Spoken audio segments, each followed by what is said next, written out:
Hello friends, this is Poonam and welcome to Sweera study points. तो friends, आज हम discuss करेंगे एरिक्सन का मनोसामाजिक सिद्धांत। इसके अलावा इसके पिछले वीडियो में हमने वाइगोस्की को डिस्कस किया था, तो अगर आप लोगों ने वो वीडियो नहीं देखा है तो उसे भी देख लें। और चैनल पर अगर नए हैं तो चैनल को सब्सक्राइब कर लें एंड वीडियो अगर पसंद आती है तो वीडियो को लाइक एंड शेयर करना ना भूलें। इसके अलावा बेल आइकन भी प्रेस कर लें ताकि आने वाली सभी वीडियो की नोटिफिकेशन आप लोगों को मिलती रहे। और सभी वीडियो के पीडीएफ भी आप लोगों को प्रोवाइड करवाए जाते हैं, तो पीडीएफ के लिए आप लोग टेलीग्राम चैनल को ज्वाइन कर सकते हैं। तो चलिए फ्रेंड्स, शुरू करते हैं और समझते हैं एरिक्सन का मनोसामाजिक सिद्धांत। तो सबसे पहले अगर एरिक्सन के बारे में बात करें तो इन्होंने सबसे ज़्यादा जो बात की थी वो इस पर बात की थी कि बच्चों की जो व्यक्तिगत पहचान होती है वो किस तरीके से विकसित होती है, और जो समाज है हमारा वो इसको विकसित करने के लिए किस तरीके से बच्चों की मदद करता है। तो इसे समझने के लिए इन्होंने पूरे जीवन अवधि में होने वाले विकास को 8 विभिन्न अवस्थाओं में बांटा है। इसलिए उनके इस सिद्धांत को कुछ मनोवैज्ञानिकों द्वारा जीवन अवधि विकास सिद्धांत भी कहा जाता है, क्योंकि इन्होंने पूरे जीवन को 8 अवस्थाओं में बांटा है। मतलब जो इनकी 8 अवस्थाएं हैं वो पूरे जीवन को बताती हैं। तो पूरे जीवन की बात इन्होंने की है, इसी वजह से इनका जो सिद्धांत है उसे जीवन अवधि विकास का सिद्धांत भी कहते हैं।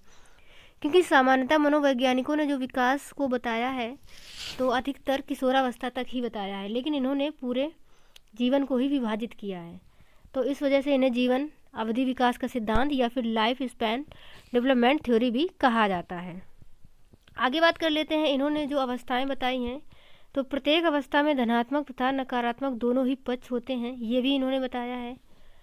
इसके अलावा एरिक्सन का मनोसामाजिक सिद्धांत 5 प्रमुख तथ्यों पर आधारित है। तो वो 5 तथ्य भी देख लेते हैं कौन कौन से हैं। सामान्यतः लोगों में एक ही तरह की मौलिक आवश्यकताएं होती हैं। मतलब कि जो सभी मनुष्य होते हैं उनमें सभी में लगभग एक जैसी ही मौलिक आवश्यकताएं होती हैं, और व्यक्ति में अहम या आत्मन का विकास इन्हीं आवश्यकताओं के प्रति अनुक्रिया का परिणाम होता है। यानी कि व्यक्ति में जो ईगो या सेल्फ का जो विकास होता है वो इन्हीं आवश्यकताओं के चलते होता है, यानी कि इन्हीं आवश्यकताओं की अनुक्रिया का परिणाम होता है। विकास विभिन्न अवस्थाओं से होकर ही संपन्न होता है, यानी कि एक अवस्था के बाद दूसरी अवस्था इस तरीके से विकास संपन्न होता है। और आगे है, विकास की प्रत्येक अवस्था में एक मनोसामाजिक चुनौती होती है जिसे तकनीकी तौर पर संकट कहा जाता है, और जो विकास के लिए अवसर भी प्रदान करता है। यानी कि जो इन्होंने अपनी अवस्थाएं बताई हैं तो बताया है कि प्रत्येक अवस्था में मनुष्य को कुछ न कुछ चुनौती भी मिलती है जिसे संकट कहा जाता है। इसके अलावा विभिन्न अवस्थाओं द्वारा व्यक्ति के अप्रेरणा में अंतर होने की बात प्रतिबिंबित होती है।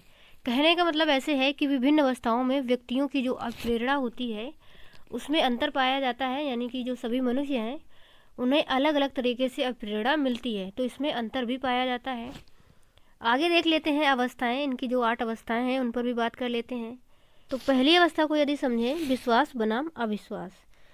इस अवस्था में क्या होता है कि बच्चे छोटे होते हैं, यानी कि जन्म से लेकर के 1.5 या 2 वर्ष तक की अवस्था होती है, और ये एरिक्सन की पहली अवस्था है। इसमें इन्होंने बताया है कि बच्चों को यदि उचित स्नेह प्यार या आदि मिलता है तो उनमें विश्वास की भावना विकसित होती है। वहीं अगर दूसरी तरफ बच्चों पर ज़्यादा ध्यान ना दिया जाए, यानी कि बच्चों को रोते बिलखते छोड़ दिया जाता है, तो बच्चों में दूसरे के प्रति अविश्वास विकसित होता है। तो ऐसे कंडीशन में क्या होता है, इस अवस्था में बच्चों में विश्वास और अविश्वास को लेकर के एक संकट पैदा होता है। तो उस संकट का यदि बच्चा सफलतापूर्वक समाधान कर पाता है, यानी कि उसमें विश्वास की भावना अधिक विकसित होती है, तो बच्चे के अंदर एक आशा उत्पन्न होती है और उसका जो विकास है वो अच्छे तरीके से होता है। यानी कि कहने का मतलब ये है कि शिशु में स्वस्थ व्यक्तित्व का विकास यदि करना है तो हमें इस बात पर ध्यान देना चाहिए कि उसके जीवन में अविश्वास की अपेक्षा विश्वास की मात्रा ज़्यादा हो। तो यदि बच्चे में विश्वास की भावना ज़्यादा विकसित होगी तभी उसका व्यक्तित्व अच्छे से विकसित होगा। उसके बाद जब वह अगली अवस्था में पहुंचेगा, यानी कि स्वायत्तता बनाम लज्जा एवं शक में, तो क्योंकि बच्चे में ये विश्वास है कि जो सभी आसपास के लोग हैं वो अपने ही हैं, तो ऐसी कंडीशन में फिर वह छोटे मोटे जो भी उसके कार्य हैं वो स्वायत्तता से मतलब है कि वह करने के लिए स्वतंत्रतापूर्वक व्यवहार करता है। तो यदि बच्चा कोई कार्य कर रहा है, कपड़े पहन रहा है, खाना पीना खा रहा है, इस तरीके से यदि कार्य वह करता है तो बड़ों को चाहिए कि वह उसको प्रोत्साहित करें। यदि वह उसको प्रोत्साहित करते हैं ये काम करने के लिए तो बच्चा प्रोत्साहित होता है और वह अपने काम खुद से करने की कोशिश भी करता है। वहीं दूसरी तरफ यदि कुछ माता पिता ऐसे होते हैं कि छोटी ही बात में बच्चों को डांट देते हैं, तो ऐसे में बच्चा डरता है और फिर वह खुद से काम करने की कोशिश भी नहीं करता। उसे लज्जा एवं शक की भावना उसके अंदर विकसित हो जाती है, यानी कि उसे अपनी क्षमताओं पर शक होने लगता है। तो ऐसी कंडीशन में वह काम को खुद से करने की फिर कोशिश भी नहीं करता। तो इस तरीके से इस अवस्था में बच्चों में स्वायत्तता या लज्जा एवं शक के प्रति भी संकट उत्पन्न होता है।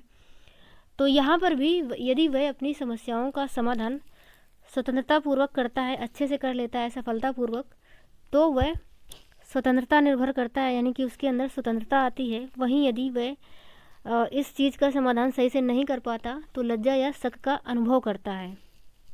तो यदि बच्चे में स्वतंत्रता की भावना अच्छे से विकसित होगी तो वह उसका जो विकास है वो अच्छा होगा। वहीं यदि स्वतंत्रता की भावना अच्छे से विकसित ना हो पाई, उसमें लज्जा या शक बना रहा, तो फिर वह अच्छे से विकसित नहीं हो पाता, क्योंकि वह कार्यों को फिर नहीं करता, उसे डर लगता है करने से। तो ये सारी चीज़ें होती हैं। उसके बाद अगली जो अवस्था रहेगी पहल बनाम दोष। तो इस अवस्था में फिर बच्चा क्योंकि अब स्वतंत्र हो चुका है, यानी कि वह स्वतंत्रता से अपने कार्य करने लगा है, तो ये अवस्था होती है 3 से लगभग 5 वर्ष तक। तो इस अवस्था में बच्चा जो है वो अपने आसपास छोटी मोटी वस्तुओं में जिज्ञासा भी दिखाने लगता है, कुछ चीज़ें खोजता है और बहुत सी चीज़ें मतलब जानने की इच्छा भी व्यक्त करता है। तो ऐसे में छोटी मोटी पहल करने लगता है। तो ऐसे में यदि माता पिता उनके इन प्रयासों की सराहना करते हैं तो बच्चा प्रोत्साहित होता है। वहीं यदि बच्चा कुछ छोटा मोटा आसपास काम कर रहा है, यानी कि किसी भी चीज़ के लिए पहल कर रहा है, कुछ जानने की कोशिश करता है, तो यदि माता पिता उसे डांट देते हैं या दंडित करते हैं या उनके इन कार्यों की आलोचना भी करते हैं तो बच्चों में दोष की भावना विकसित हो जाती है। तो ऐसे में फिर वह कुछ जानने की इच्छा भी नहीं करते, तो उसका जो विकास है वो बाधित होता है। तो हमें क्या करना है कि बच्चे जो कुछ भी छोटी मोटी पहल कर रहे हैं तो उनके इस कार्यों की सराहना करनी है, उनका साथ देना है, ताकि जो उनका विकास है वो अच्छे से विकसित हो। उसके बाद जो अगली अवस्था है परिश्रम बनाम हीनता। तो ये अवस्था होती है 6 से 12 वर्ष, यानी कि बच्चा स्कूल जाना शुरू कर देता है। तो इस अवस्था में क्या होता है, क्योंकि बच्चा अभी तक पहल करना सीख गया है, यानी कि पहल के द्वारा उसे जो कुछ भी नई अनुभूतियाँ मिली हैं उन अनुभूतियों के माध्यम से वह और अधिक परिश्रम करने का प्रयास करता है। तो जब वह परिश्रम करता है तो परिश्रम के दौरान यदि उसे सफलता मिलती है तो वह और अधिक परिश्रम करता है। वहीं अगर परिश्रम के दौरान उसे असफलता मिलती है तो फिर उसके अंदर हीनता की भावना विकसित हो जाती है, यानी कि फिर वह आगे भी परिश्रम करने का प्रयास नहीं करता। तो इस अवस्था में क्या करना है कि क्योंकि बच्चा स्कूल जाना प्रारंभ कर दे रहा है तो अध्यापकों को भी चाहिए कि बच्चा कुछ भी कार्य यदि कर रहा है तो बच्चों की उस कार्य में सहायता की जाए, ताकि बच्चा अपनी इन परिस्थितियों से, चुनौतियों से आसानी से निपट सके और उसे एक उत्साह मिले और वह आगे और अधिक परिश्रम करने के लिए प्रोत्साहित हो, तथा उसका जो आसपास का वातावरण है उसमें जो कुछ भी चुनौतियाँ आती हैं वह उससे ठीक ढंग से निपट सके। तो उसके अंदर मतलब हीनता की भावना विकसित होने नहीं देना है। यदि उसके अंदर हीनता की भावना विकसित होती है तो फिर बच्चा और अधिक परिश्रम करने के लिए प्रोत्साहित भी नहीं होता और कुछ चुनौतियाँ जो आती हैं उनसे वह घबराता भी है। तो इस अवस्था में बच्चों में परिश्रम और हीनता के प्रति एक संकट उत्पन्न होता है। तो यदि वह अपनी इस समस्या का समाधान सफलतापूर्वक करता है तो उसके अंदर परिश्रम की भावना प्रोत्साहित होती है, यानी कि वह आगे भी और परिश्रम करता है, कार्य करता है। और यदि हीनता की भावना विकसित होती है तो इसके लिए उसका विकास भी बाधित होता है, क्योंकि वह और ज़्यादा परिश्रम करने का प्रयास नहीं करता। उसके बाद जो अगली अवस्था है पहचान बनाम संभ्रांति, यानी कि इस अवस्था में बच्चे खुद की पहचान बनाने के बारे में सोचते हैं, क्योंकि ये अवस्था होती है 12 वर्ष से 18 वर्ष तक की। तो बच्चा जब किशोर हो जाता है तो वह सोचता है कि उसे कुछ ना कुछ पहचान बनानी है। उसे ऐसा लगता है कि वे कौन है, किस लिए हैं और वे अपनी ज़िंदगी में कहाँ जा रहे हैं, यानी कि उन्हें कुछ ना कुछ करना है। तो वह अपनी पहचान बनाना चाहते हैं। तो यदि वह अपनी पहचान बना लेते हैं तब तो उनके अंदर एक अच्छा गुण विकसित होता है। यदि वे किसी भी कारण से भटक जाते हैं सब तो उनमें संभ्रांति उत्पन्न होती है, यानी कि वह अपनी पहचान नहीं बना पाते।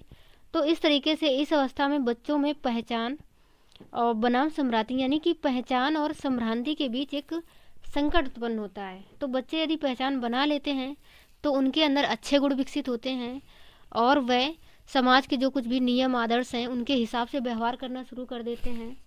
वहीं यदि वह अपनी पहचान बनाने में असफल नहीं होते तो वह समाज के विपरीत भी जा सकते हैं। तो ये वाली अवस्था ये हो गई, यानी कि पहचान बनाम संभ्रांति। और अगली जो अवस्था होती है घनिष्ठता बनाम अलगाव। तो ये जो अवस्था होती है घनिष्ठता बनाम अलगाव, ये अवस्था चलती है 20 से 35 वर्ष तक।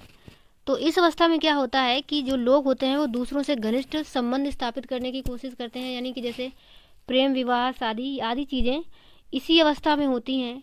तो ये सारे कार्य यदि व्यक्ति सफलतापूर्वक करता है तब तो वह जीवन को अच्छे से जीता है। वहीं यदि इन कार्यों में व्यक्ति असफल रहता है किसी भी कारणवश, तो उसके अंदर अलगाव की भावना उत्पन्न होती है, यानी कि समाज से फिर वह अलग थलग हो जाता है, अकेलापन महसूस करता है।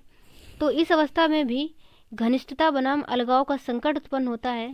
तो व्यक्ति यदि सफलतापूर्वक इन सभी समस्याओं से निपट लेता है तो वह सामाजिक जीवन अच्छे से जीता है, और यदि नहीं कर पाता तो फिर अकेलापन महसूस करता है। उसके बाद जो अगली अवस्था है जननात्मक बनाम स्थिरता। तो यहाँ पर जननात्मकता का मतलब है कि आने वाली पीढ़ी के कल्याण के बारे में सोचना, यानी कि जो व्यक्ति होता है वो अपनी अगली पीढ़ी के बारे में सोचता है, उसके कल्याण के बारे में सोचता है, उसे किस तरीके से उन्नत बनाया जाए, इन सभी चीज़ों की चिंता करता है। और स्थिरता बनाम से मतलब है कि यदि व्यक्ति इन सभी कार्यों को नहीं कर पाता, यानी कि उसे महसूस होता है कि वह अपनी अगली पीढ़ी के बारे में कुछ भी नहीं कर पाया है, तो उसके अंदर स्थिरता का भाव उत्पन्न होता है। तो इस तरीके से व्यक्ति के अंदर जननात्मकता और स्थिरता का संकट पैदा होता है। तो यदि व्यक्ति इस समस्या का समाधान सफलतापूर्वक करता है तो उसे अच्छा फील होता है, यानी कि वह यदि अपनी अगली पीढ़ी के लिए कुछ कर पाया है तो उसे अच्छा फील होता है। वहीं यदि वह नहीं कर पाया है तो उसे अच्छा फील नहीं होता, यानी कि उसके अंदर स्थिरता का भाव उत्पन्न हो जाता है। क्या जो अगली अवस्था है संपूर्णता बनाम निराशा, इसकी अगर बात करें तो ये अवस्था चलती है 60-65 वर्ष से लगभग मृत्यु तक, यानी कि फिर ये अंतिम अंत तक चलती है। तो इस अवस्था में व्यक्ति अपनी असफलताओं के बारे में सोचता है। यदि उसकी सफलताएं ज़्यादा रही होती हैं तो फिर वह संपूर्णता का अनुभव करता है, यदि असफलताएं उसे ज़्यादा मिली हैं तो फिर वह निराशा का अनुभव करता है। तो इस अवस्था में भी व्यक्ति में संपूर्णता बनाम निराशा का संकट पैदा होता है। तो फ्रेंड्स ये 8वां अवस्थाएं थी एरिक्सन की, और अब हम कुछ क्वेश्चन की प्रैक्टिस करते हैं। यहाँ पर जो पहला क्वेश्चन है, सामाजिकरण क्या है? मूल्य, विश्वास और अपेक्षाओं की प्राप्ति, आत्मसात की सुविधाएं, या फिर समाज की संस्कृति की आलोचना करना सीखना, या फिर सामाजिक समुदाय। तो बताइए कि इसका जो आंसर है वो कौन सा सही होगा। तो सबसे पहले अगर हम बात करें सामाजिक समुदाय, तो सिर्फ सामाजिक समुदाय को हम सामाजिकरण नहीं कहेंगे, यानी कि यहाँ पर सिर्फ सामाजिक समुदाय लिखा है और कुछ नहीं लिखा है। फिर है समाज की संस्कृति की आलोचना करना सीखना, तो यदि हमने आलोचना करना ही सीखा तो सामाजिकरण नहीं होगा। आत्मसात की सुविधाएं, यानी कि हमने समाज से आत्मसात की सुविधाएं सीखी, तो सिर्फ आत्मसात की ही यहाँ पर बात है, किसी और चीज़ की बात तो हो नहीं रही, तो ये भी सामाजिकरण नहीं कहा जा सकता इसको। यानी कि समाज से यदि हम मूल्य, विश्वास और जो कुछ भी अपेक्षाएं हैं उन सभी चीज़ों की प्राप्ति करते हैं तो वह सामाजिकरण कहलाता है, यानी कि ऑप्शन हमारा फर्स्ट नंबर सही हो जाएगा। उसके बाद जो हमारा अगला क्वेश्चन है, निम्नलिखित में से सामाजिकरण की प्रक्रिया में शामिल नहीं है। तो यहाँ पर पूछा है कि सामाजिकरण की प्रक्रिया में कौन शामिल नहीं है। समाज में समायोजन और अनुकूलन ये शामिल रहता है, यानी कि हम समाज में समायोजन करना सीखते हैं, अनुकूलन करना सीखते हैं, तो ये सामाजिकरण के अंतर्गत आता है। उसके अलावा क्योंकि यहाँ पर नहीं वाला पूछा है तो ये ऑप्शन हमारा सही नहीं होगा, क्योंकि ये सही है और सही वाला हमें नहीं वाला बताना है। व्यवहार में मानदंडों का अधिग्रहण, तो समाज के जो कुछ भी व्यवहार हैं, मानदंड हैं, उनका अधिग्रहण करना ये भी सामाजिकरण के अंतर्गत आता है। और परंपरा और संस्कृतियों के माध्यम से सीखना, तो ये भी हम सामाजिकरण के अंतर्गत आता है, यानी कि जो भी हमारा सामाजिकरण होता है, जो भी हमारा सामाजिक विकास होता है तो वो परंपरा और संस्कृतियों के माध्यम से होता है। तो यहाँ पर नहीं वाला पूछा है, तो नहीं वाला यानी कि प्रकृति से मतलब हमने बताया था कि प्रकृति का मतलब होता है वंशानुक्रम, यानी कि आनुवांशिक गुण।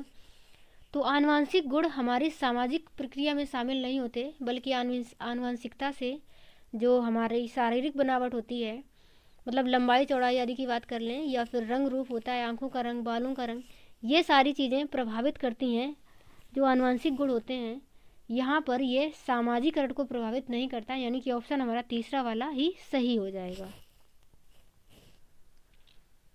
उसके बाद एरिक एरिक्सन का सिद्धांत है विकास का व्यवहारिक सिद्धांत, विकास के 8 चरण सिद्धांत, प्रणाली सिद्धांत, या फिर व्यापक रूप से मनोरोग के उपचार में उपयोगी सिद्धांत। तो एरिक्सन ने दिया है विकास के 8 चरण का सिद्धांत, यानी कि ऑप्शन हमारा सेकेंड नंबर सही हो जाएगा। अगला है मनोसामाजिक सिद्धांत के अनुसार सक्षम शिक्षक अपने छात्र को विकासात्मक संकटों से बचाता है। संकट उत्पन्न होता है जब व्यक्ति अत्यधिक चिंता का सामना करता है, या फिर प्रारंभिक विकास संबंधित संकट बाद की मानसिक स्वास्थ्य कठिनाइयों का स्रोत है, या फिर सभी प्रकार के विकास में संकट शामिल है। तो मनोसामाजिक सिद्धांत के अनुसार उन्होंने बताया था, जो उन्होंने 8 अवस्थाएं दी हैं उनमें उन्होंने बताया था कि प्रत्येक अवस्था में संकट शामिल रहता है, यानी कि ऑप्शन हमारा 4 नंबर सही हो जाएगा। अगला है कोई बच्चा देखभाल की अवस्था से स्वतंत्रता की अवस्था में कब आता है? विश्वास बनाम अविश्वास, उद्योग बनाम हीनता, पहचान बनाम भूमिका का भ्रम, या फिर स्वायत्तता बनाम शर्म तथा संदेह। तो यहाँ पर बच्चा देखभाल की जो अवस्था होती है उसकी पहली अवस्था होती है, यानी कि विश्वास बनाम अविश्वास, और उसके बाद वह जब दूसरी अवस्था में जाता है तो वह होती है स्वायत्तता बनाम शर्म तथा संदेह। तो स्वतंत्रता की अवस्था में वह इसी अवस्था में जाता है, यानी कि ऑप्शन हमारा 4 नंबर सही हो जाएगा। तो चलिए फ्रेंड्स, आज की वीडियो में इतना ही रखते हैं, और मैं आशा करती हूँ कि आप लोगों को समझ में आया होगा। तो आगे मिलेंगे अगले वीडियो में, तब तक के लिए bye bye and take care.